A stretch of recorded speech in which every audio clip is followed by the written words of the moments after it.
Hello and welcome to the 28th Tekkit tutorial.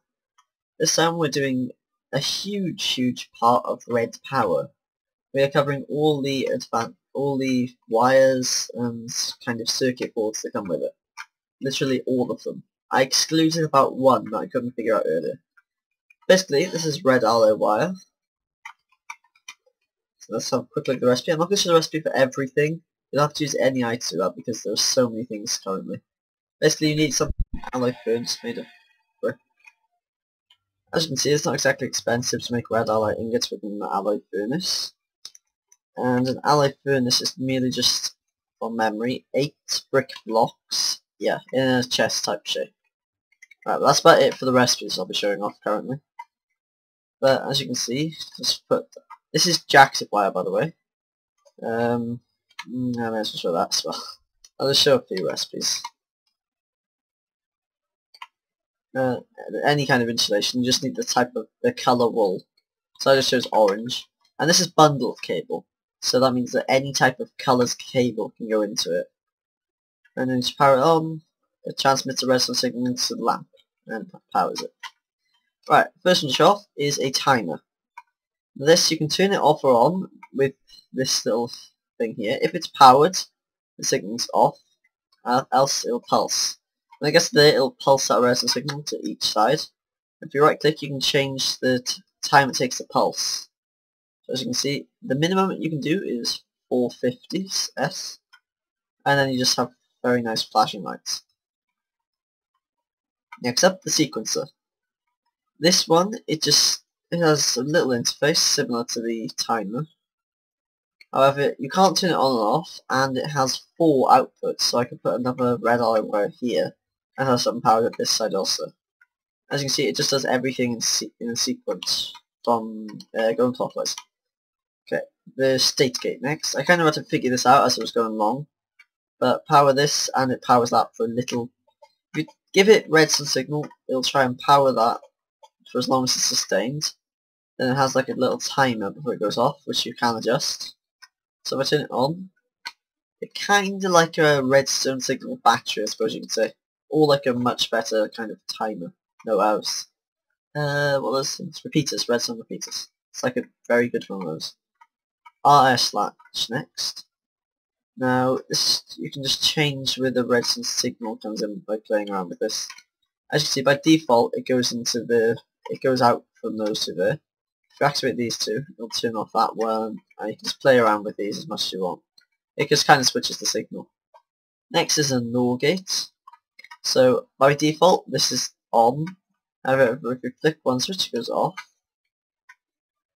Any switch doesn't particularly matter, as long as that's a redstone signal it will go off. Okay, next an OR gate. This one, just give it a redstone signal and it'll turn it on. So it's similar to that one, except it's always off by default. Okay, XOR gate. I'm sorry if I'm doing this a bit fast, I have a limited amount of time.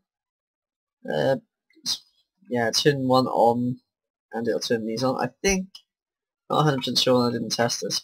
No. It has no kind of redstone signal output from this side, so you can't power that one off or anything. But power either one of these on and it'll power that on. Both on and it'll go off. Right, an XNOR gate next.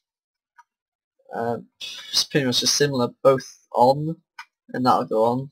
But however, if even one is off, it'll go off. But it's on by default. NAND gates. Just turn all of them off, and you can see the redstone torches in the middle going off, so if it's a bit spazzy. And then it stops the redstone signal, which is always on by default. Okay, next an AND gate. Similar to the other one, however, it just does not have a redstone signal by default. So turn them all on and it will. Okay, here's a toggle latch. This is quite nice actually. It has a switch built into it, which switches the signal between both as opposed to turning it off and on. You can also control it with another switch. However, it's a bit weird because it needs a pulse, so I probably shouldn't be using a lever, really. But yeah, it does the same thing. I quite like this one. Now we have a NOT gate.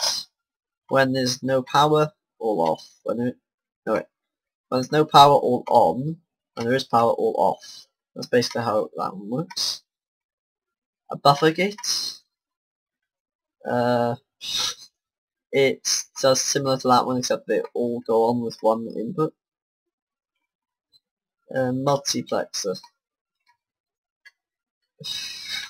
Sorry, I'm not too accustomed to these yet. I kind of learned how to use them today and set up test configs. But turn this one on, and you turn this redstone torch off, and this one comes on. When one's on, doesn't seem like much the others have effect, but turn this one off, that one also goes off. But all three are on, that's activated. Redstone repeater, yeah, this is pretty much the default repeater. Give it a redstone pulse, give it a long... I should just leave it on. There we go. After a while it goes on, after a while it goes off. It goes off. Come on. Yeah, it'll go off, probably. Yeah, there we go. Synchronizer. This is an interesting one, but essentially if you have a redstone pulse one way, it'll kind of store the current. And then redstone pulse the other one. And I don't know if you caught it, but it'll pulse up the way the redstone torch is facing. So let's just show you that again. And yeah, there you go.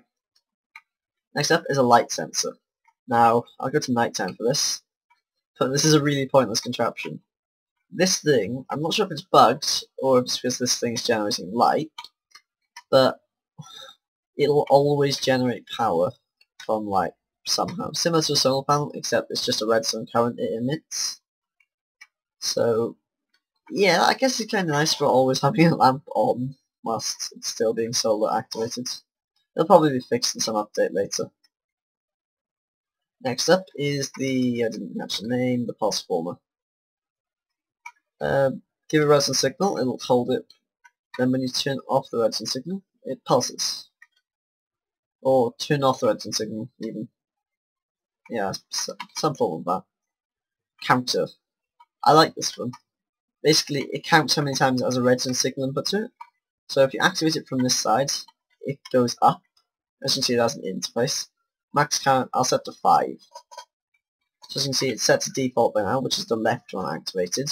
But if I pulse this 1, 2, 3, 4, 5 times, it activates the other one. And you can also change how much each one affects it. So if I make the decrease one effective 5 by 5, then it resets to that one. And I have to pulse this 5 times to get it back to the other one. It can't go past these, sadly, but still, this is a very nice little thing. I can see this being used for a lot of custom maps. Randomizer. Give it a redstone signal this way, and it'll randomly turn these off and on. This is also quite a nice one. It can be used for discos or whatnot in Minecraft. Oh no, these are very useful for anyone who's ever used redstone before. No more stupid bridges. You can activate these completely independent of each other whilst still in a single block. I love this one. It's also very... oh yeah, the name. The null cell. There's also a similar one called the invert cell, where the top one is on customarily, but if you turn the bottom one on, it'll deactivate the top one and activate the bottom one. Very nice.